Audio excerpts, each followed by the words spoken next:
Today we are going to start our STEP nursing program, and today's topic is nursing care of a patient with seizure disorder.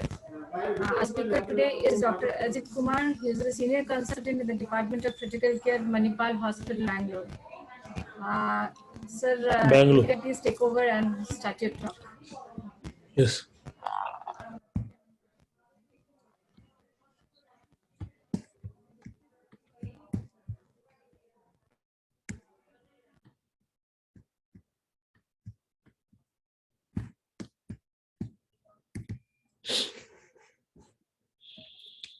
So can you see my slides?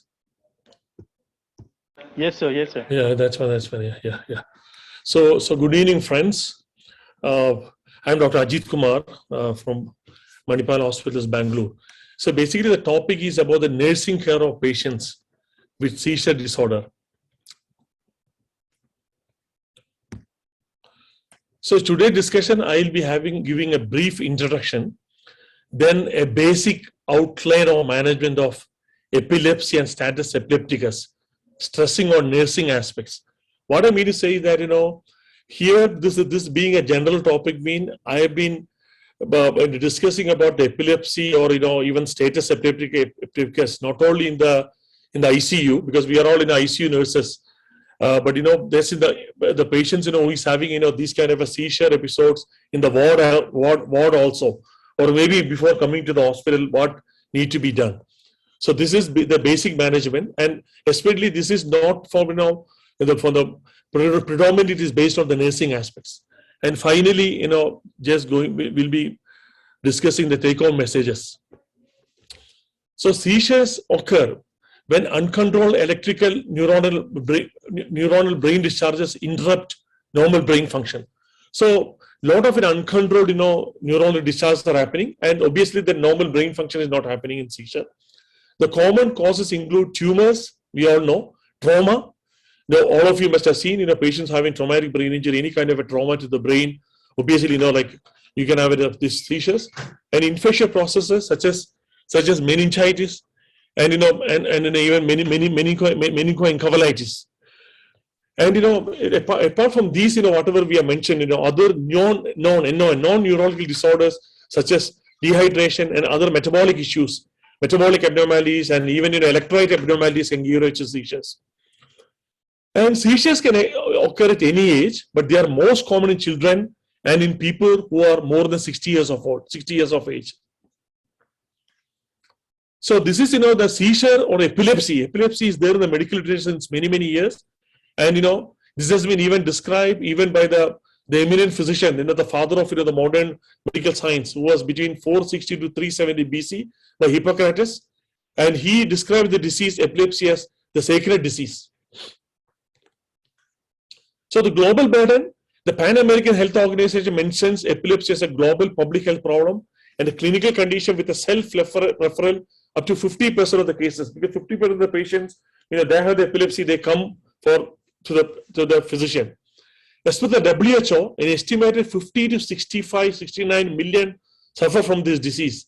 And the majority are living in the developing countries where the quality of life is worse and the incidence of infections of the nervous system is greater, and it can be asserted that epilepsy affects 1 to 2% of the population. So what I mean to tell you is that it is not uncommon seizure epilepsy, and it affects almost around 1 to 2% of the population.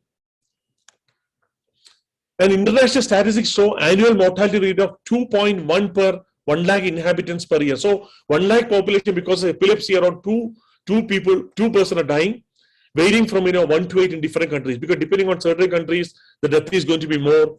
Depending on what kind of a treatment, what kind of a prevention has been taken. And this is for definition's sake, for the epilepsy, the International League Against Epilepsy, ILAE, at least 2 unprovoked seizures. She says has to be more than 24 hours apart. You call the patient is suffering from epilepsy. What I mean to say is that in the modern definition, epilepsy is not considered as a disorder. It's a disease. That I want to highlight that.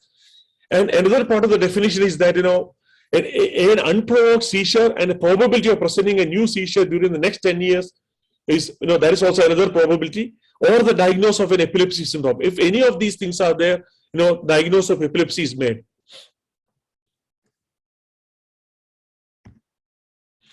So just for general discussion, I'm not going to details of that. In the modern, the International League Against Epilepsy, that's a 2017, there's a reclassification has happened. This epilepsy has been divided into seizure disorder has been, divided into three parts. The seizure classified into three parts, three aspects: the seizure types, epilepsy types, and epilepsy syndromes. The seizure types are focal, general, and unknown. When you want to describe a seizure, you need to use this. And the epilepsy type, focal, generalized, combined generalized and focal and unknown. And epilepsy syndromes. Epilepsy syndromes are the syndrome, some kind of a metabolic and a structural abnormality will be there in the patient, and you have an epilepsy, and as a part of the syndrome, multiple other findings in the same patient. And the etiology of epilepsy, in the modern definition, that is by the International League Against Epilepsy, has been into predominantly six headings: genetic, structural, because these are the reasons, metabolic, immune, infectious, and unknown. It has been told that almost around 60 percent of the seizures will not be having any, you won't be able to find out any etiology. But obviously other things which can be there, etiology, possible etiologies we already mentioned, whatever in this slide.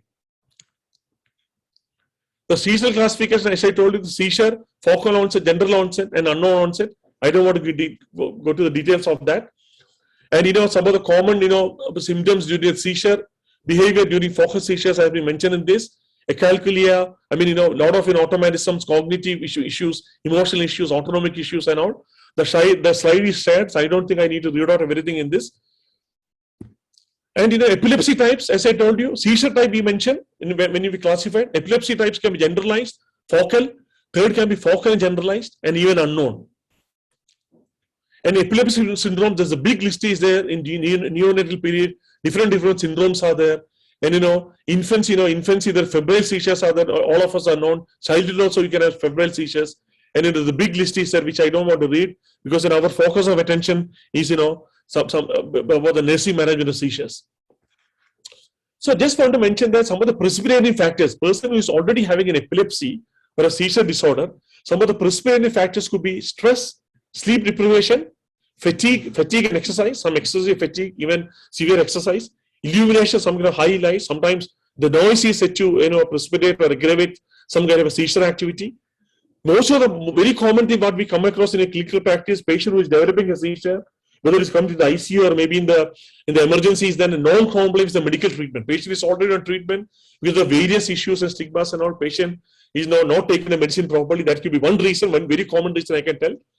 I can tell you. Medication that lower the seizure threshold. We know the certain antibiotics, for example, quinolones, any antibiotic like imipenems, meropenems. There are so many drugs which can lower the seizure threshold, even in haloperidol, which can give us a seizure. There could be one cause for the seizure in the ICU settings.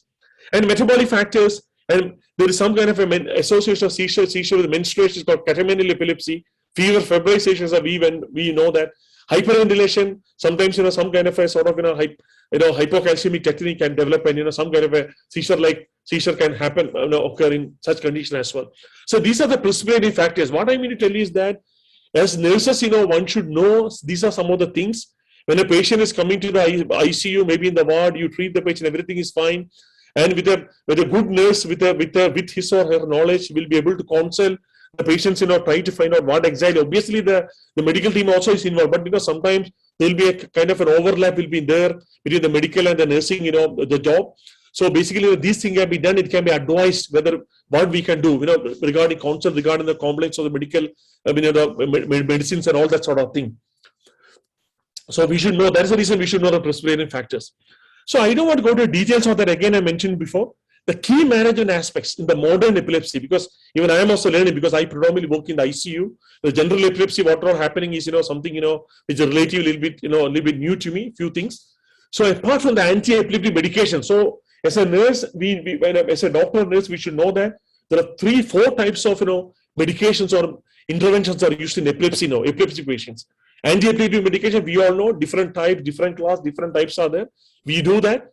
Another one is surgery, especially if the patient is having a seizure, and this particular seizure is confined to one particular lobe of the brain, we are able to identify from which lobe the seizure is happening. So obviously, surgery may be something, and you can do the surgery, you can get the patient cured of seizure. That's one option. Another thing is, of least recently, I don't have any experience, but I came to know that there is something called neurostimulation that is happening. So what I understand is some kind of a stimulating electrode is placed below the clavicle, something subcutaneously below the clavicle. This is then somehow connected to the vagus nerve. Some kind of a stimulation can happen most of the time, and this repeated neurostimulation is going to reduce the frequency and the severity of certain seizures. And whenever seizure is happening, even that can reduce the intensity, severity, and even it can stop the seizure. Just like the defibrillator, automatic defibrillators are working. This is very new to me. And I'm aware that there is lots of importance of the ketogenic diet. Ketogenic diet is roughly way of telling that you take around 1 gram of fat for a combined 1 gram of carbohydrate and protein. Use a fat predominant diet. So when you take this kind of diet, studies have shown that especially children, around 40 to 60% of the children will have reduced seizures, reduced frequency and intensity of seizures, and 10% of the children, they will not require any seizure at all. Will not require any medication at all. So you can understand the importance of the ketogenic diet. Where if you go for this sort of high fat diet, 4:1. I mean, the 4 times the carbohydrate and this one, you can see that how the seizure can be controlled. Even now the studies are telling that my basic understanding is that when you have 2 anti-epileptic drugs, the recommendation is that the next step will be that when the seizure is not controlled with 1 or 2 anti-epileptic drugs, the person has to undergo take this kind of a ketogenic diet. So this is just a general thing. I don't want to go to any other thing. We should generally, this how it is managed: anti-epileptic medications, surgery in certain cases, neurostimulation has come up, new thing, and ketogenic diet. That's what I want to mention to you. And there are lots of anti-epileptic medicines are there, because I don't want to read about that. This is not my intention in this discussion. And broad spectrum ones, big list is there. Even many of the drugs are very even new to me. Narrow spectrum is there for the focal seizures, and I don't want to read about anything. And obviously we are sharing the slide as well. And the thing is that being an epileptic is not a pleasant experience at all. See, what I mean to say is that many epileptic persons, as a person, because some of the partly it may be contributed by the drug. Second thing, it may be because of the neurologically the persons, the structure may be like that. They suffer from significant some cognitive defects. For example, even the patients who take these drugs, even the drugs can reduce cognition. Your understanding power will be reduced. You can see that many of the epileptic will be slow to understand.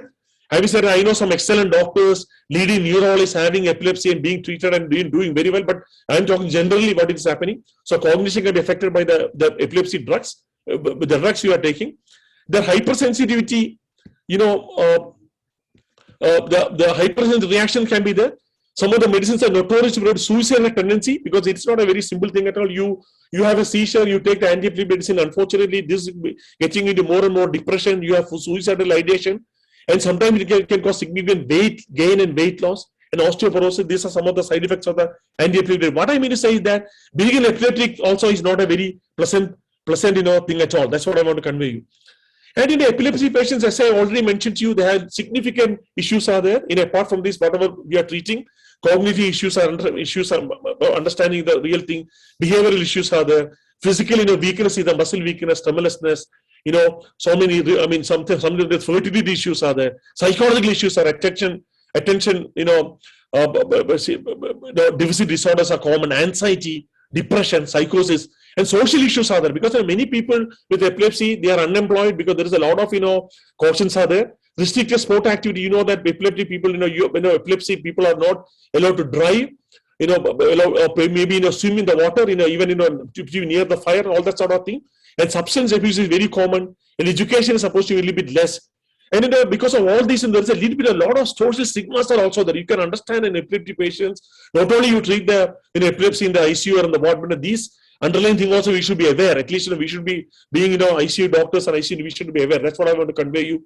And and it has been told that apart from HIV, this is the second disease which has got a maximum stigma in the social stigma the patients are suffering. And obviously, there are accidents are more, because obviously the injury patient is fitting, seizuring, ceasing, the injuries are there. increased medical comorbidity is said to be more, hypertension, diabetes, all that sort of thing. Sleep disorders, suicide tendencies are very common. Premature death, there is something, some entity called, sudden death in epilepsy. This is a very, very well-known entity. Lots of theories are there.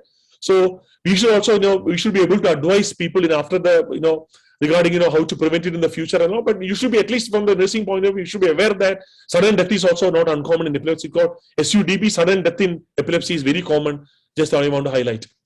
So nursing implication is, not only treating the patient, not only at the time of an epilepsy fits, you are giving that, at least this is the American nursing, directives, and it is for, it is for giving, the overall picture of education, self-management, comorbidity assessment, everything. Nurse has to do that. Nurse has to be proactive along with the medical team. And seizure medication, seizure plan medication, epilepsy syndrome, all this, not only in the preventive strategies, counseling strategies, all these things has to be there. And now I'm just coming to the fits, actually, the real fits, our thing in approach to an epilepsy patient. So with all that, a patient is fitting in front of you, what you will do?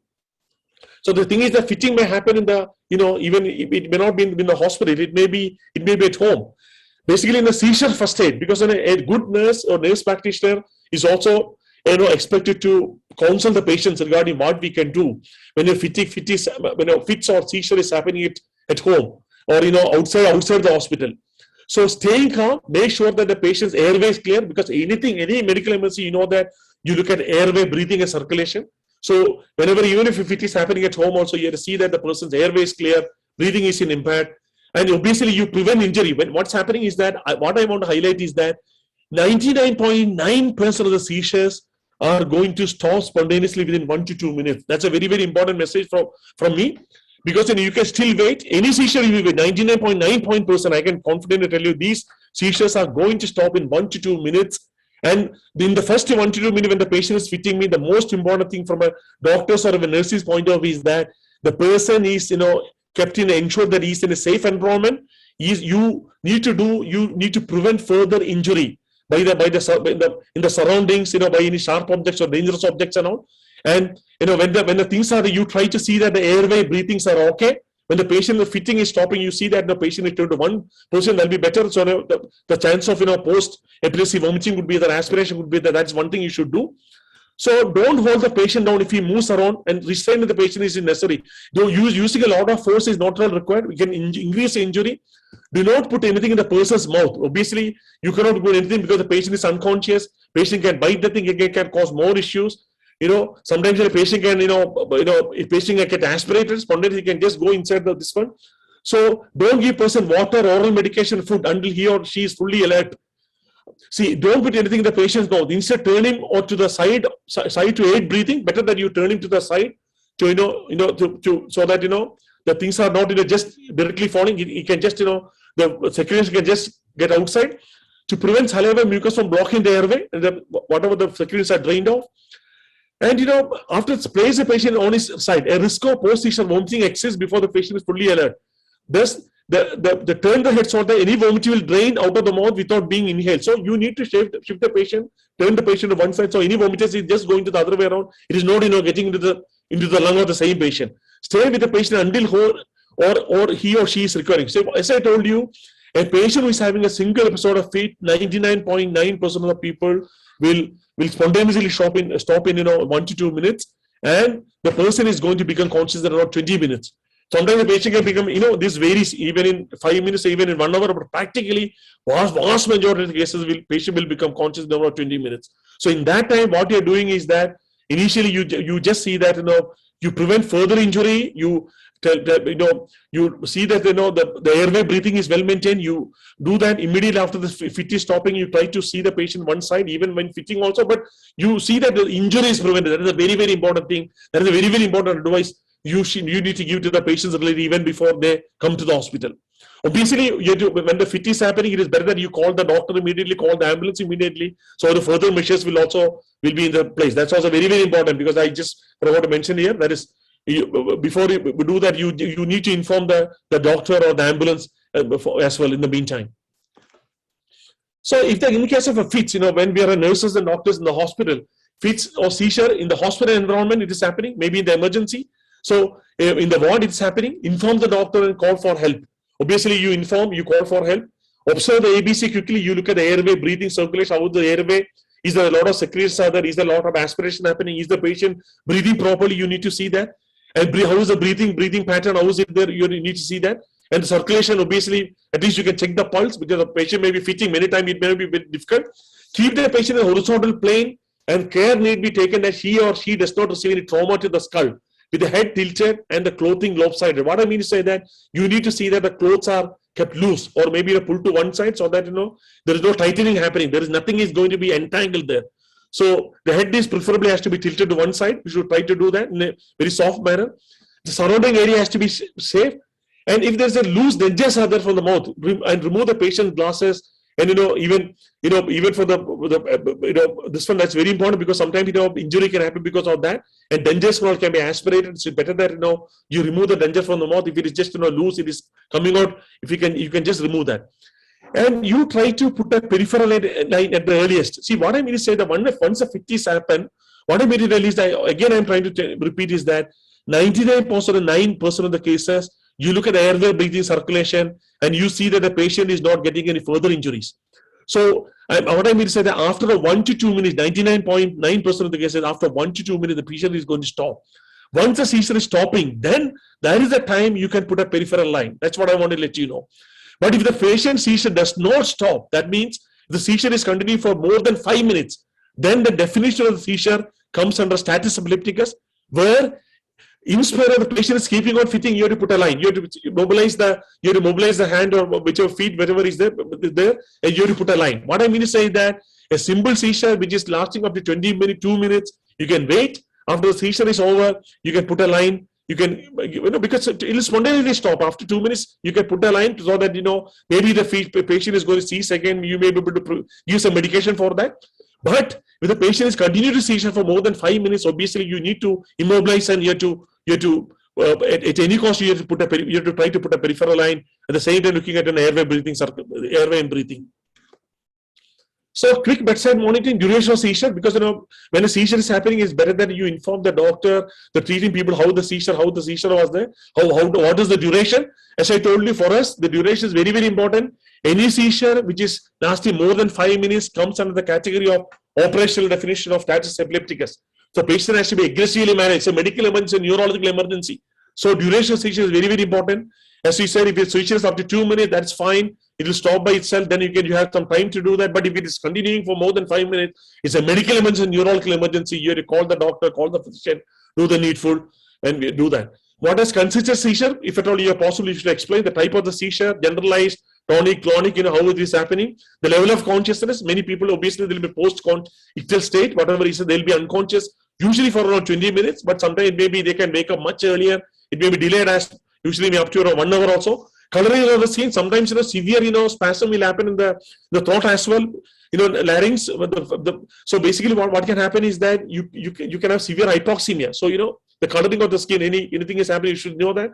The heart rate, respiratory rate, blood sugar, SpO2 will monitor. And obviously, you need to do a blood sugar as well. It's very, very important, because it's one reason where you can have some kind of a hypoglycemia. One reason where fit can happen. So naturally, you do a blood sugar as well in the meantime. So, as I mentioned to you, if the seizure stops after 1 to 2 minutes or maximum, you can do that. You can put a line. But in SI only, the seizure is fitting happening more than 5 minutes, means you need to immobilize, and you have to put a line. Up to 2 minutes, you can definitely wait. Even up to 5 minutes, I will say you can definitely wait. Not more than 5 minutes. More than 5 minutes is there, definitely you need to put a peripheral line at any cost, because the management is going to be much more aggressive. So once everything is done, seizure is stopping then it's very common sense. The nursing team and the team has to be ready for the next episode of it, because once a seizure is stopped means not that everything is stopped and you cannot see that everything is fine and just leave it like that. Patient can have another episode of fits actually. So the drugs, everything need to be ready, oxygen, airway device, everything has to be ready. It is just like looking at the future. Administer oxygen with a nasal cannula with 2 liters per minute. If the patient is, especially if the patient is in hypoxemic and some kind of sometimes microaspiration can happen, some spasm can happen in these kind of patients. You can give a little bit of oxygen looking at the saturation. And patient can aspirate, which I already mentioned to you. And obviously, you give the medication and prescribe with the doctor. And I will say that for the short immediate benefit, if you want to have an immediate benefit of any seizure, terminating any seizure, the best medication will be for immediate seizure will be benzodiazepine. So one of the most commonly used benzodiazepine in this regard is lorazepam. In our practice, we give around 0.1 milligram per kilogram body weight. So that may be around, for 50 kilogram fellow will be getting around 0.5 milligram patient will be getting that.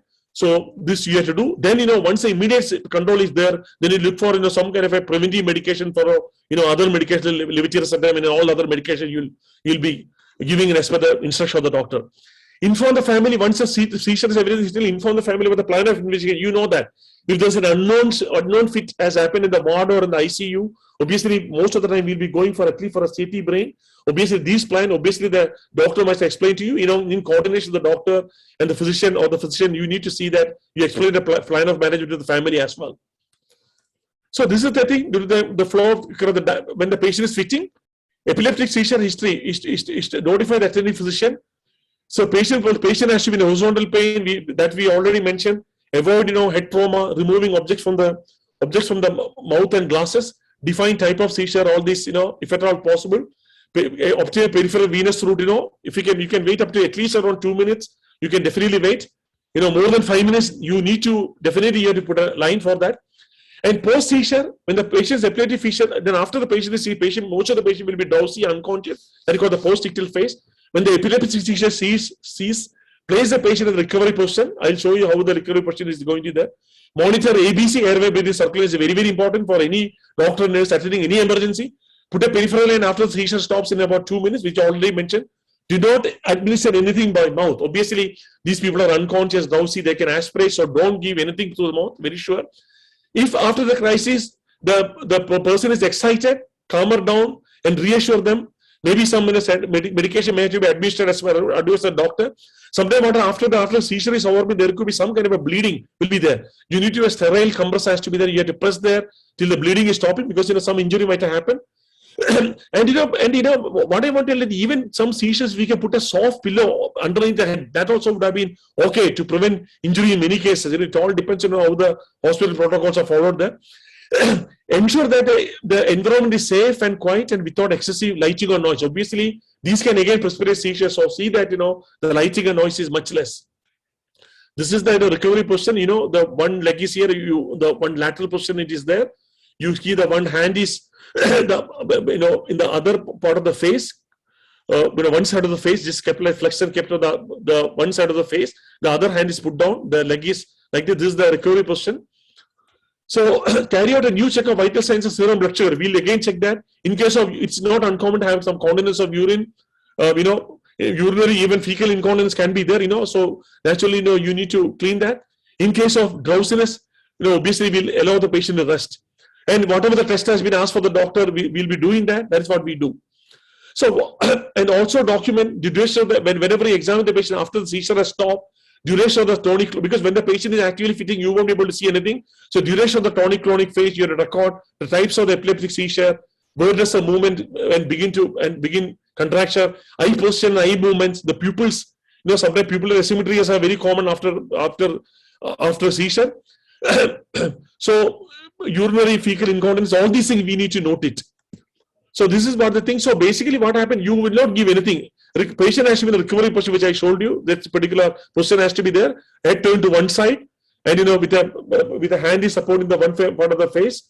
And you need the record. You won't give anything through the mouth. You closely monitor the patient's airway, breathing, circulation. This is the post seizure phase. So nursing implications are very, very important. As I told you, not only during the seizure and after the seizure, you need to see that it is few things are prevented. For example, I told you the sudden death in epilepsy. Epilepsy death is very, very, very, very common. Sudden unexplained death in epilepsy typically occurs after a seizure. So some people sudden death actually. So how to reduce the death? You can counsel the patient. I don't want to read everything because this I don't have that much experience with it, but you can just go through this. In some kind of a severe seizures who has got some kind of bradycardia, apnea, all these sort of things are happening with these kind of people. Even if these patients has to observe till they become fully conscious. So what I mean is that you can even counsel about how to prevent these kind of a sudden death in epilepsy. By following this what is mentioned there. And this is what the seizure we mentioned, which is happening in the ward or maybe simple seizure in the ICU. This is an entity called status epilepticus. This is a very, very important part of the thing. What I mean to say is that this is the thing, it's a very, very dangerous thing. It is just like the brain is under fire. What, like I mentioned, this is basically, there's a lot of, lot of definitions used to be there. Previously, some of the definitions were telling that the patient is sitting for 30 minutes and, not conscious in between and all used to be the definition. But now we know that we have an operational definition. More than 5 minutes of continuous seizures or 2 or more discrete seizures in which there is incomplete recovery of consciousness. So now the status definition is that if the patient is fitting for more than 5 minutes or more, if the patient is fitting for 5 minutes or more means you need to treat it like a status epilepticus. It's a medical emergency, it's a neurological emergency. I told you, the patient, any 99.9% of the fits, I told you, seizures will stop in 1 to 2 minutes. But I told you the fit is happening for 5 minutes or more, then the category is different. I told you, you have to immediately secure an IV line. You cannot wait for anything. You have to act very fast. You have to do something. Or the definition also, we should be knowing that more than 2 or more seizures when there is no recovery in between. This is the definition of status epilepticus. And there are 2 times are there, just for the introduction, because I don't want to go to that. The time in T1 and T2, the 2 times have been described in status epilepticus. The first time is T1, is a time at which the ongoing seizure activity should be regarded as abnormally prolonged, unlikely to stop spontaneously, and when the treatment was status epilepticus should be started. So what I mean to say that the T1 for status epilepticus is 5 minutes. So what I mean to say that this is the time, 5 minutes of switching. After 5 minutes, it is not stopping me. It is not going to stop. Unlikely to stop. You need to do anything. It is not going to stop spontaneously. You need to act aggressively. That is the T1. And T2 is the time after which the ongoing seizure activity poses significant risk of long-term complication. So T2 means when the neurological damage is happening. That's after 30 minutes. So I'm just showing this. What I mean is that you should know about the status epilepticus. The time is the operational definition. More than 5 minutes of fits is the diagnosis of this one. Or in that T2 is 30 minutes. That's neurological recovery is happening. But what I mean, my key message is that after 5 minutes of seizure is continuing for 5 minutes or more. Obviously, the status epilepticus, the management has to be neurological emergency. It's urgently managed, and other things are different definitions. I don't want to read it out, but this is very important. That's what I want to convey you.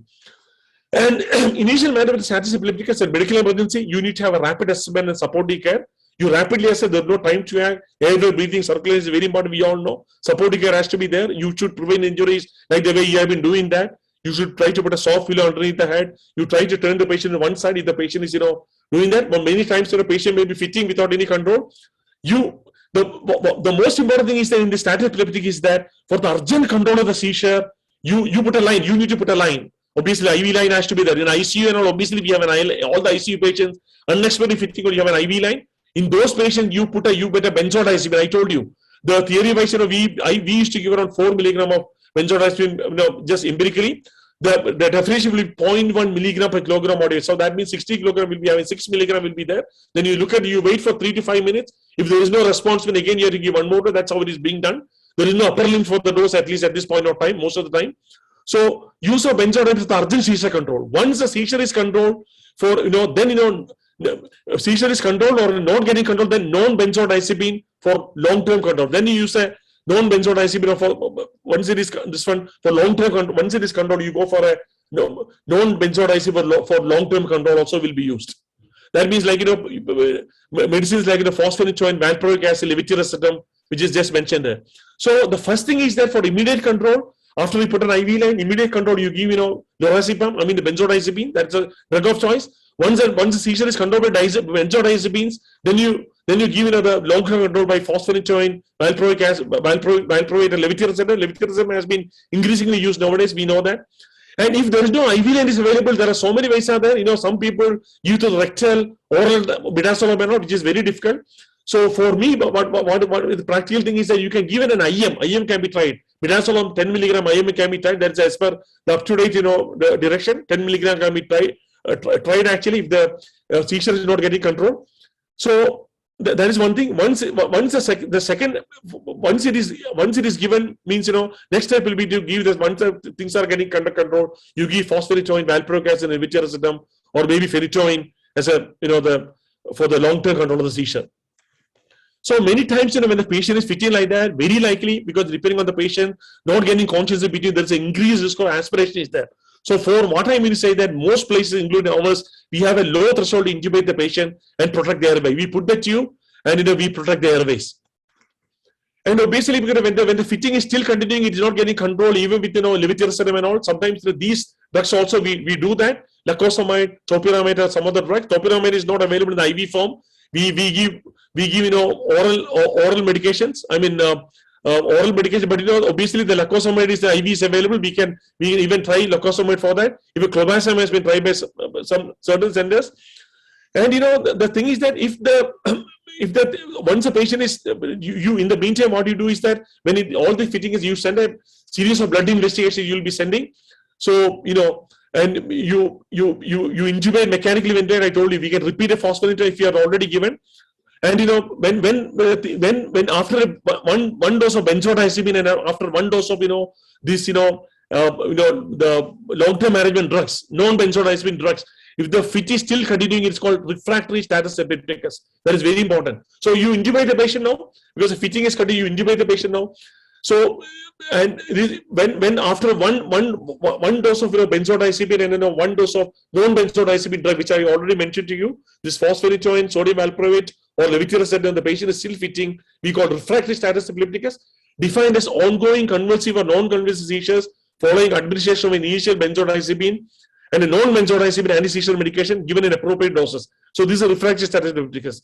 When the refractory status epilepticus is happening, we have three options are there because I don't want to read out: midazolam infusion, propofol infusion, or phenobarbital infusion. Maybe you may have to add to this one after another. You try with midazolam, IV followed by IV followed by infusion. Then propofol is another drug. Patient is already intubated. You can one common side effect will be low blood pressure and all. So naturally, because obviously we can do that. We can add up even phenobarbital as well in such condition. Sometimes even the fit is still continuing because in this situation we already these kind of refractory status epilepticus will be doing an EEG monitoring. The fits are still there. Fitting is clinically evident or even EEG wise evident. Even you can try with other medical ketamine, isotretinoin, anesthetics have been used. I don't have any experience. And even some immunomodulated drugs like steroids have been used in certain medication of suspected autoimmune encephalitis. There is another entity called super refractory status epilepticus. That even after the anesthetic agent, if the seizure is continuing, or if you stop the anesthetic agent, when you start weaning the anesthetic agent, the patient is again fitting. That is a super refractory status epilepticus. Even these kind of cases mean the outcome is going to be really, really guarded. The more the medicine the patient is requiring, the long-term and the short-term outcome is definitely going to be more and more guarded. So now coming to that, what are the complications of epilepsy? Cardiac arrhythmias can happen during the epileptic fits. Hypoventilation, hypoxemia. Obviously, the patient may not be breathing properly. Hypoxia can be there. You can have an hypoxia-related issues. And aspiration is very common, not uncommon at all. Whatever secretions are there in the throat and the mouth can be aspirated. Neurogenic pulmonary edema, because of high intracranial pressure, patient can develop some kind of a neurogenic pulmonary edema. Massive release of catecholamine can give some kind of a cardiac injuries as well. Rhabdomyolysis, some kind of a muscle injury can be there. And neuronal injury, as I told you, neuronal injury will happen in a status epilepticus after around 30 minutes of fitting. So when the patient is in an ICU, patient will be intubated, patient will be on all these infusions, all these infusions, and it will be obviously the bedside nurse, and apart from the routine thing, respiratory rate, blood pressure, saturation, we'll be looking for any further seizures are happening.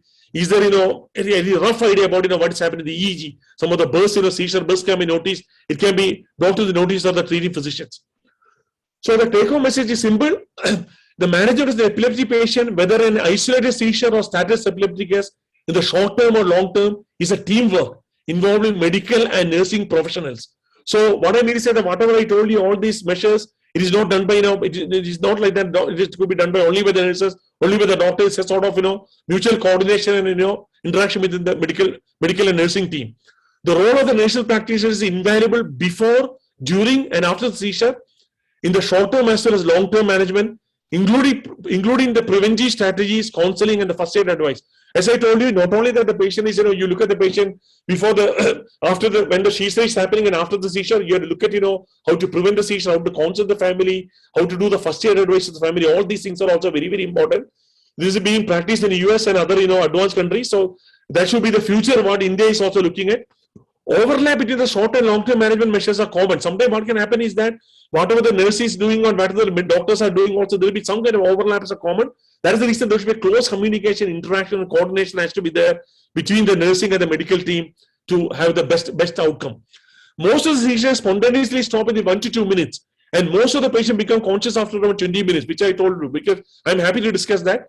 ABC need to be considered in all patients during and after a seizure, and the duration of close monitoring be as specified by the treating physician. How long patient need to be monitored, how long patient need to be, whether patient requires ICU care or patient can be cared in the ward or not, that depends on the discretion of the treating physician.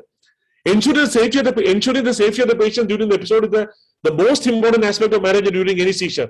First thing is obviously you look at airway, breathing, circulation. Second thing is you see that the patient does not, suffer an injury. You need to prevent injuries to the patient. That's a very, very important as far as when a seizure management is concerned. Never leave a fitting patient in isolation. When the patient is having fitting mean, even if they continues to have fit mean, don't leave the patient. You never know when the patient is going to have an arrest or no. All emergency measures need to be geared up after any single seizure. Whenever one seizure is happening, it is not that and patient is seizures free. It is not that everything is over. Patient need to be monitored. You never know the patient has recurrence of seizure. You should be ready to tackle the thing. All the emergency measures has to be ready for the next, treating the next episode of seizure. Probably the same can happen in the same patient. Thank you very much for your patient listening. Hello, thank you, sir. Hello. Yeah, thank you, Dr. Kumar, for a very comprehensive presentation. I would say it was really difficult because, picking out the nursing aspects as such. I know. It is a bit difficult job because literature is not very much well oriented about the nursing aspects per se, though it is very important in the patient management. Yeah. So it was really informative. I have only one question that I can see in the chat board. Aarti Swain asked if a patient is already on ventilator, is there any chance to get seizures? If you, then what are the signs and symptoms? So on ventilator, patient can definitely have seizures on ventilator, and obviously you can have the tonic, the movements you can observe. Sometimes the eyeball movements will be there. Sometimes repetitive movement of the lip will be there, depending on the type of the epilepsy patient is developing. Patient on ventilator can definitely have seizures. Sometimes what can happen is in a patient on a ventilator, if the patient is paralyzed because of some or other reasons, you won't be able to see any seizures.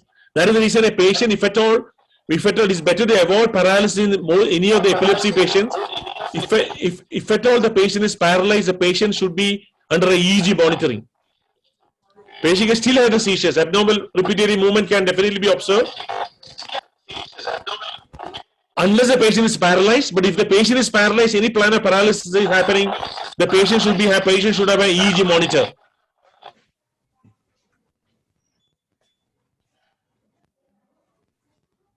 Yeah. Thank you, Dr. Kumar. I hope it answers the question. Yeah. So patient can definitely have seizures in ventilations. Only the recognition becomes a bit difficult if the patient is sedated and paralyzed. And sometimes if on confusion, we do a EEG. EEG monitor is ideally a must. Yes, EEG monitor is a must. Yes. Yes. So can I show you some questions, because I was asked to show some questions. So the common causes of seizure include: A, infections; 2, trauma; 3, tumor; D, dyselectrolytemia; E, all the above. Anybody can answer? So the answer is very clear, is all the above. Infections are very common, you know that. Yeah. Many times, for the first time, patient is having seizures, maybe without fever, you go for lumbar puncture. So naturally infections are one common. Any other infection also can give you a seizure. Everybody unanimously answers. Yeah. So trauma, obviously, after a traumatic brain injury, seizures are common. Tumor can definitely give you seizures.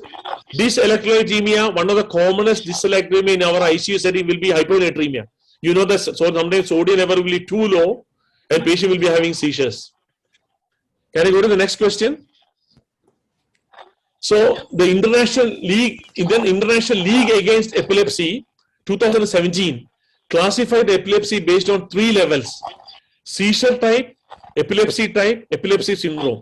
So seizure type will be again divided into different types: epilepsy type, epilepsy syndrome.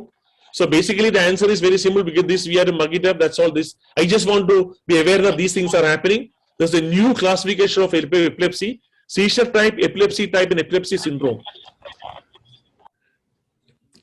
And the etiological factors of epilepsy are genetic, I already mentioned to you, structural, so anatomical issues in the brain, metabolic, so any kind of organ dysfunction, some metabolites are accumulating, immune, infections, unknown. I told you 60% of the epilepsy are, the cause may be unknown. Some of the studies are shown. So the category, the etiology will be all genetic, structural, metabolic, immune, infections, and unknown. All the above. The answer is all the above. Can I go to the next question? Yeah. Yes, sir. So this is very important to me. Operational definition. This for important for every nurse in ICU or emergency. Operational definition of status epilepticus includes seizure continuous for more than 2 minutes, 20 minutes, 5 minutes, 1 hour. 5 minutes. It is 5 minutes or more. If it is 5 minutes or more, is 5 minutes or more. That's 5 minutes or more is happening. Then obviously this is a status epilepticus. It's a medical emergency, neurological emergency. That's what I want to highlight you. So as I told you before, again and again, 99.9% of the seizures will stop in 1 to 2 minutes.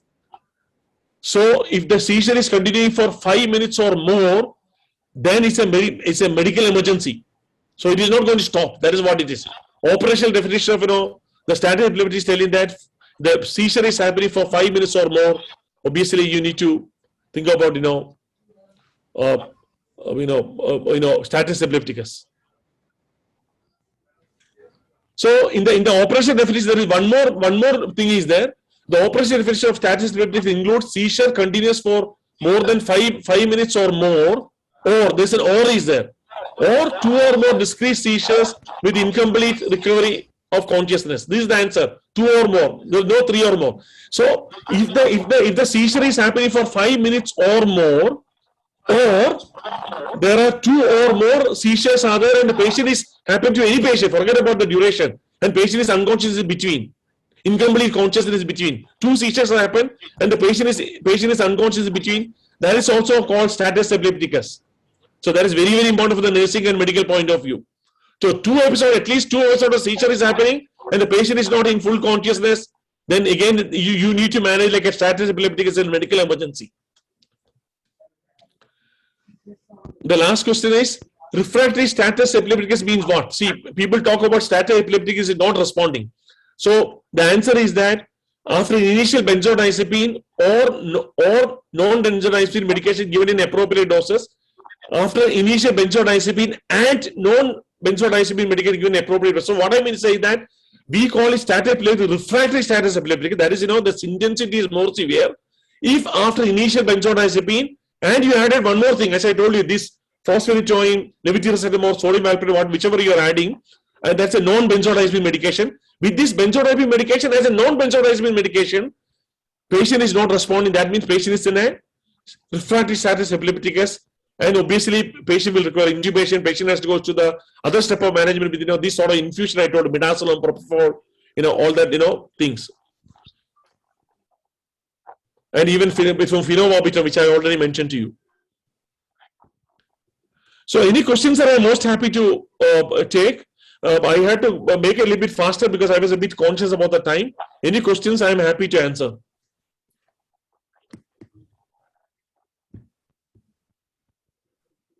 Cannot see any questions in the chat box till now. But almost everybody has answered all the answers correctly. The questions that you asked. All 6 questions. A lot of answers have come in and they were all correctly answered. Good, that's good. Yeah, that's great.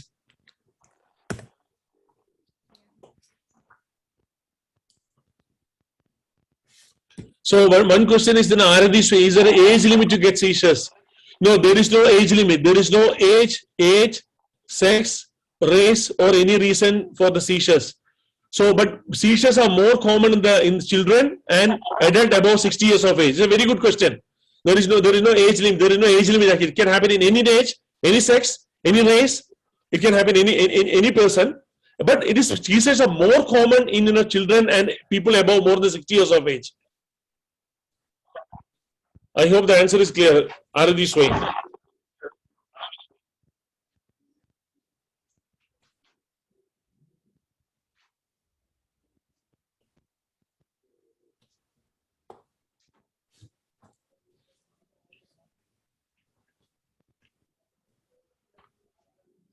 Can you please repeat? Can you please repeat about the seizure in ventilator patients?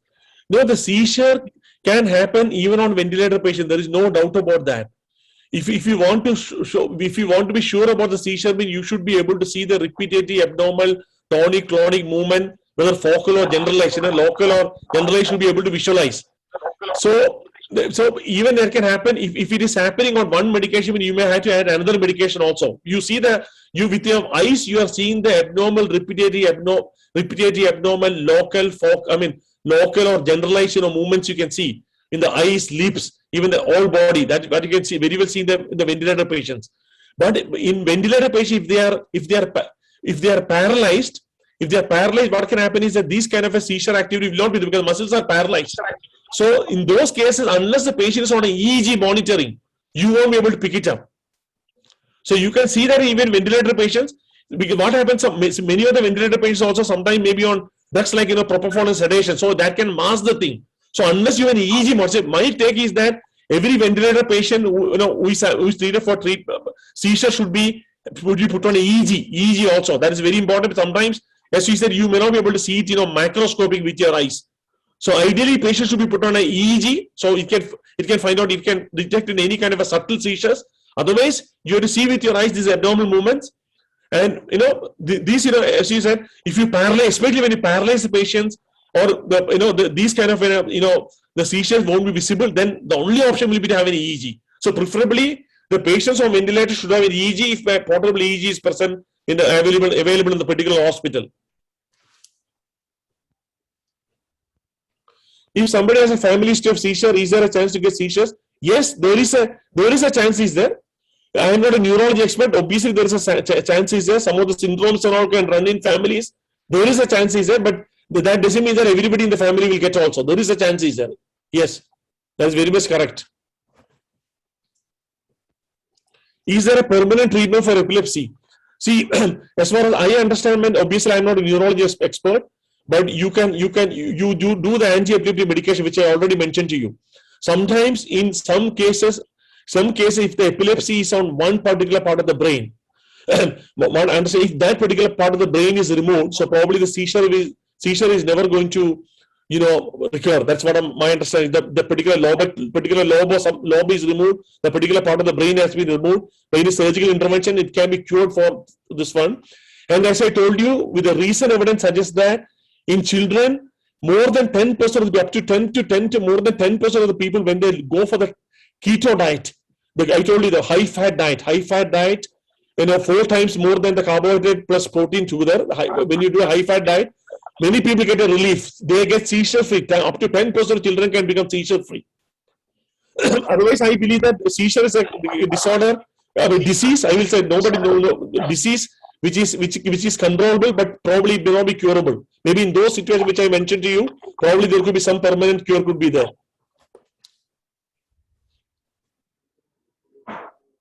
Seizure is very well treatable. There is no doubt about that. Grade of seizures. I told you the status epilepticus is very, very important. I told you 99.9% of seizures are, not that life-threatening. But obviously, possibility is there. 99.9% of seizure will spontaneously remedy. Even if you don't give any medicine, patient is fitting, within 1 to 2 minutes, most of the seizure will stop. Now, once a seizure stops in 2 minutes, then you are talking about preventive medication in the long run. That is what you are doing. So that is one. There is a simple seizure. Status epilepticus is a very dangerous, the more advanced form of a seizure where the patient is fitting at least continuously more than 5 minutes. I told you repeatedly about the operational definition. Or there are at least 2 episodes of seizures are there, and the patient is still in not in full consciousness. So there means a medical emergency, neurological emergency. So status epilepticus is the severe form of seizure, life-threatening seizure, which can threaten the brain. It can have multiple side effects all over the body.